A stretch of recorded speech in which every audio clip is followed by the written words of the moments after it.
धर्मांतरण के मास्टरमाइंड छांगुर को लेकर हर रोज नए खुलासे हो रहे हैं और पीड़िताओं को विदेशी कॉल के जरिए धमकी भी दी जा रही है।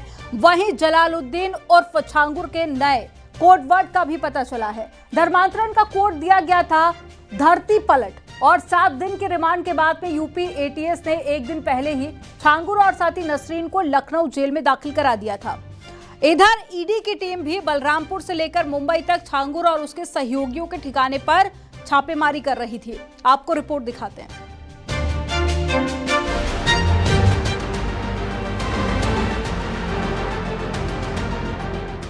धर्मांतरण की आड़ में दरिंदगी का खुलासा हुआ है। छांगुर गिरोह ने बड़ी संख्या में युवतियों को शोषण का शिकार बनाया। सामूहिक बलात्कार, सिगरेट से जलाना, वीडियो से ब्लैकमेल किया गया। धर्मांतरण का सिंडिकेट चलाने वाले छांगुर को लेकर हर रोज नए नए खुलासे हो रहे हैं। सनातन धर्म में वापसी के बाद पीड़िता को सऊदी से धमकी दी जा रही है। सऊदी से भारत तक धर्मांतरण का कोड वर्ड तय किया गया है, जिसका नाम दिया गया है धरती पलट। इसी नाम पर होता है बेटियों का सौदा। मेरी छांगुर पीर बाबा से चांद औलिया दरगाह उतरौला में मेरी वहाँ मुलाकात हुई थी। वहाँ मुलाकात मेरी जो अबू आमिर की बहन है उम्मे रकीबा, जो नीतू नसरीन जो भी गिरफ्तार हो चुकी है, ये उसकी दोस्त है। उम्मे रकीबा के द्वारा मेरी मुलाकात और अबू आमिर का जो भाई है डॉक्टर अबू सईद अंसारी, ये लोग मुझे वहाँ लेकर गए थे। तीनों लोग अपना धर्म परिवर्तन कर लो, खुशहाल ज़िंदगी जियोगे, हमारे यहाँ कोई परेशान हाल नहीं रहता है और यहाँ हम सबकी मदद करते हैं। कोई भी मतलब परेशान नहीं रहेगा यहाँ पे और बुत परस्ती में कुछ नहीं रखा है। पत्थर पे माथा टेकने से भी कुछ नहीं मिलता है। 1500 से 1600 लड़कियों का जो है धर्म परिवर्तन करवाया गया है और छांगुर का 500 से ज़्यादा एजेंट है सऊदी के अंदर। सहारनपुर, मुजफ्फरनगर, मुरादाबाद, देवबंद, घानाखंडी जैसे इलाकों में इनके गुर्गे हैं हजारों की तादाद में और ये लोग फिक्स रेट तय किया है। ये सऊदी में मुझे पता चला जब इन्होंने 2021 में मुझे सऊदी में बुलाया और वहाँ पर जब छांगुर से इन्होंने वीडियो कॉल पे बात की कि लड़की यहाँ पहुँच चुकी है और आप इसका धर्म परिवर्तन करवा दीजिए। वो छांगुर ने बोला मेरी तबीयत ठीक नहीं है और मेरे पे पुलिस की नज़र है, मैं नहीं आऊँगा, मेरा मुरीद है वो आएगा जो अदिदलम शहर के अंदर है। जानकारी के मुताबिक छांगुर गिरोह ने 5000 से ज्यादा लड़कियों का धर्मांतरण कराया। छांगुर के गिरोह में बच्चों के खतना से लेकर महिलाओं की ब्रेन वॉशिंग तक सुनियोजित इस्लामी एजेंट का पर्दाफाश हो गया है। छांगुर के अवैध साम्राज्य पर बुलडोजर एक्शन के साथ ही अब ईडी ने भी शिकंजा कसा है। बलरामपुर में सबरोज, रसीद, सहाबुद्दीन के नाम सामने आए हैं। बताया जा रहा है कि सबरोज को गिरफ्तार कर लिया गया है। छांगुर की कोठी पर भी ईडी की टीम ने छानबीन की है। इसी कोठी से छांगुर धर्मांतरण का नेटवर्क चला रहा था। ईडी की लगातार छापेमारी उतरौला में चल रही है। उतरौला में 12 स्थानों पर छापेमारी की जा रही है। आप देख सकते हैं कि असीपिया हसनी हुसैनी कलेक्शन जो छांगुर बाबा का एक प्रतिष्ठान, महत्वपूर्ण प्रतिष्ठान छांगुर का माना जाता था, जलालुद्दीन उर्फ छांगुर, यह प्रतिष्ठान भी नीतू उर्फ नसरीन के नाम से था। इसके अंदर अभी ईडी की छापेमारी चल रही है। जवान यहाँ पर तैनात हैं, अंदर ईडी के अधिकारी मौजूद हैं। उन दस्तावेजों को खंगाला जा रहा है। वे दस्तावेज जो काफी महत्वपूर्ण हो सकते हैं इस पूरे मामले में। पूरे देश में ये छापेमारी की जा रही है।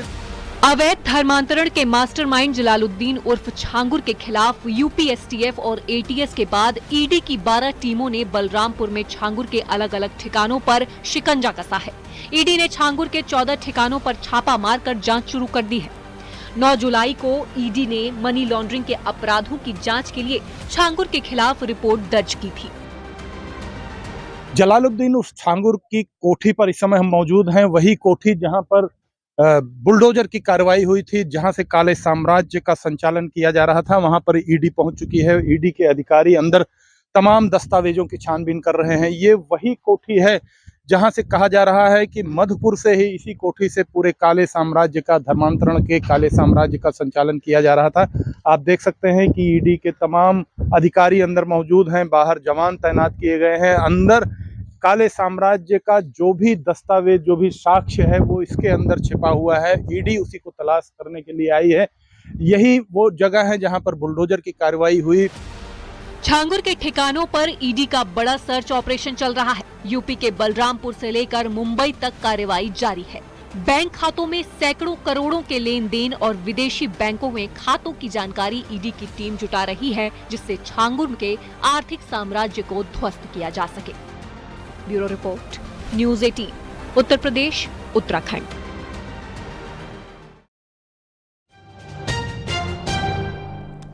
और धर्मांतरण के मामले में बुलडोजर एक्शन से लेकर आरोपियों को सख्त सजा दिलाने तक यूपी सरकार ने कड़े फैसले लिए हैं। धर्म परिवर्तन के खिलाफ साल 2021 में बनाए गए कानून को और भी ज्यादा सख्त बनाया गया है। अब ऐसे में प्रावधान किए गए जिससे कि ऐसी साजिश रचने वाले बच ना पाए। और उमर गौतम का धर्मांतरण सिंडिकेट ध्वस्त करने के बाद में अब जलालुद्दीन उर्फ छांगुर पर शिकंजा कसा है। बुलडोजर एक्शन से लेकर अदालत तक मजबूत पैरवी के जरिए धर्मांतरण के आरोपियों को सख्त सजा दिलाई जा रही है।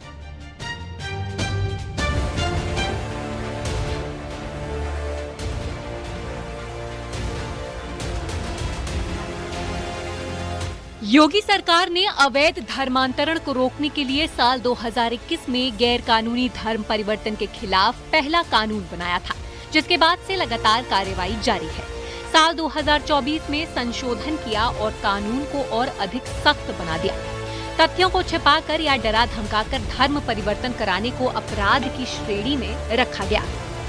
विधेयक में उम्र कैद तक की सजा का प्राविधान किया गया है।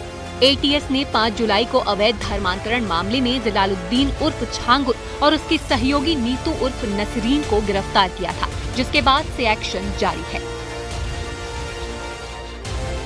2021 में उत्तर प्रदेश की योगी सरकार अवैध धर्मांतरण के खिलाफ एक सख्त कानून लाई। 2024 में इसको संशोधन कर और मजबूत बनाया गया। अपनी पहचान छिपाकर, किसी को लालच देकर, डरा धमकाकर धर्म परिवर्तन कराने पर उम्र कैद तक की सजा का प्रावधान है इस कानून में। छांगुर गैंग हिंदू लड़कियों के इस्लाम अपनाने पर लाखों रुपए का लालच देता था।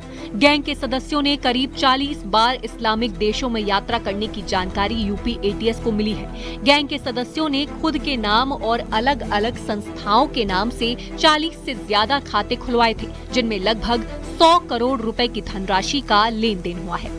विदेशी फंडिंग से एक साल के अंदर करोड़ों रुपए की संपत्ति, शोरूम, बंगला, लग्जरी गाड़ियां खरीदने की शिकायत मिली थी, जिसके बाद ईडी भी कार्रवाई कर रही है।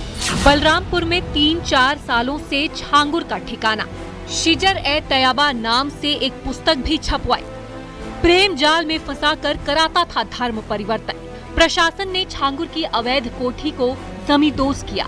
छांगुर को 3 साल में 300 करोड़ की विदेशी फंडिंग। साइबर अपराधियों से भी छांगुर के कनेक्शन का शक।